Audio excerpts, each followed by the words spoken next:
joining me again. We are going to talk a little bit more about limits today. The first thing I want to talk about are three basic limit rules. The first basic limit rule has to do with constant functions. So my function here could be a constant number. If I want to find the limit as x approaches a number of my constant function, that is just going to be the constant number. The second limit rule has to do with the identity function.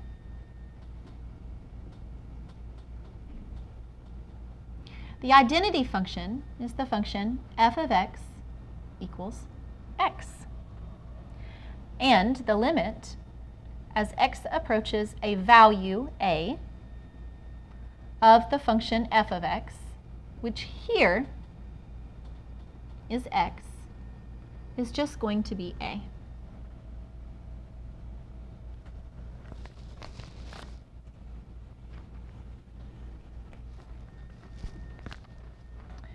The third rule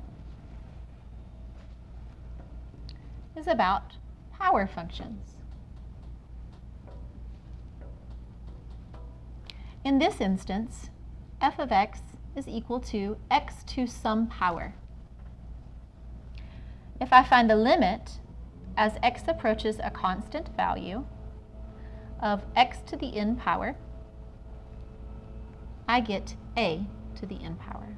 So we have three basic limit rules. We have the limit rule for a constant function, we have a limit rule for an identity function, and we have a limit rule for a power function. What we want to be able to do is talk about limits of functions that are more complicated than those, but are built on those three. So along with these three basic limit rules, we have some limit properties. The first limit property that we have involves what we do with scalar multiples of functions. So the limit as x approaches a of a constant number k times a function can be found by bringing the k outside of the limit. So instead of multiplying the function by k, we are now taking the limit of the function and multiplying that limit by k. The second rule is actually two rules in one. Is the sum and difference rule.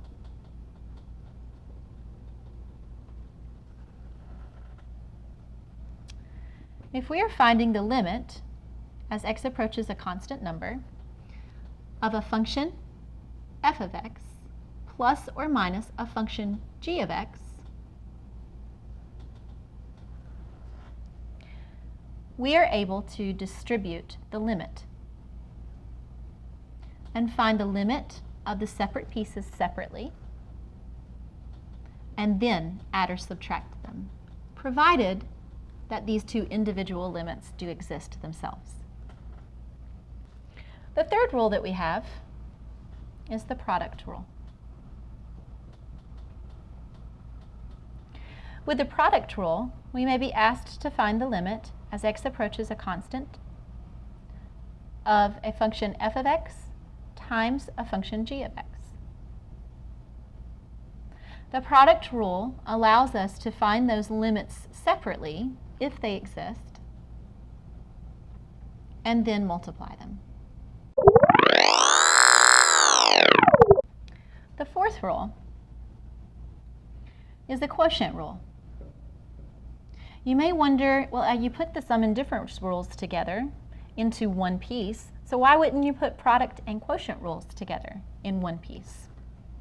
Well, with a quotient, we're asked to find a limit of one function divided by another function. And it does work similarly to the product rule in that I can find the separate limits, provided that they exist, and then divide by them to form a quotient of limits rather than a limit of quotients.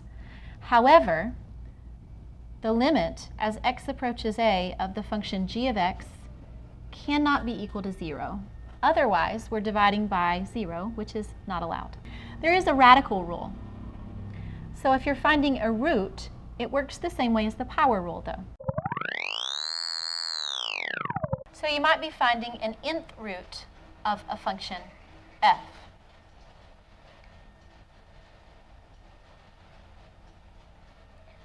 And then taking the limit of that function. However, since n can be also a power, you may think of this very similarly to the power rule. This allows you to take the nth root last and first find the limit as x approaches a of f of x, provided that that limit exists. One last rule, and then I'm going to give you an example that kind of ties everything together. The sixth rule is that of a composition of functions.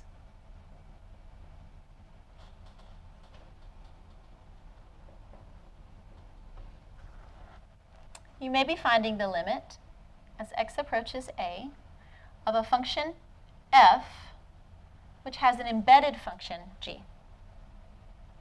Another way to do this is to actually find the limit as x approaches a of the embedded function first, and then whatever number you get here, evaluate f at that number. So I know I've given you a lot of rules, but I can't encapsulate them all in one sentence.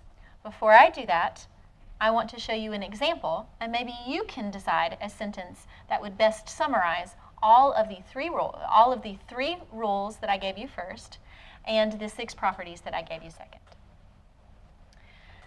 So suppose you have a function, f, and it is equal to x to the 4th power minus 3x to the 1/2 power. Notice this is actually a root. Plus 4 over x.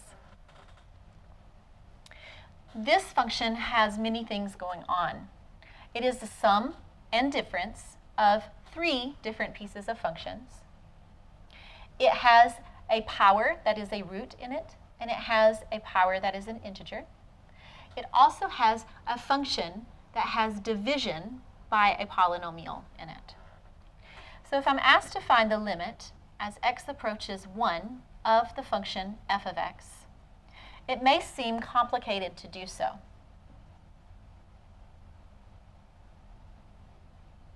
However, it is not.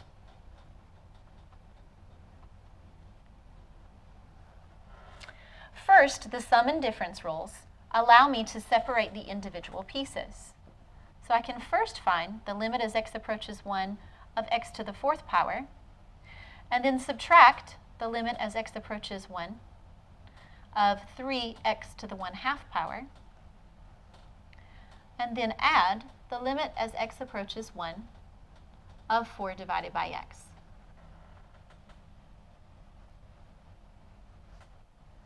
Here, the limit as x approaches 1 of x to the 4th, I can use the power rule. And the power rule says that I can find the limit of x to the 4th power by merely plugging the 1 into the function. So this becomes a 1 to the 4th power. Here, I can use 2 rules. First, the constant multiple rule says that I can move the 3 out front and find the limit of the x to the 1/2. The limit as x approaches 1 of x to the 1/2 power, I find by plugging in a 1 for the x.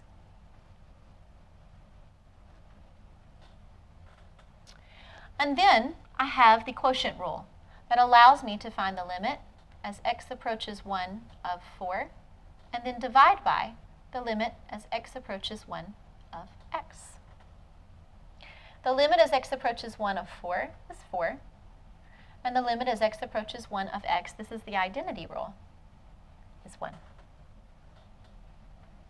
So if I simplify with my adding and subtracting,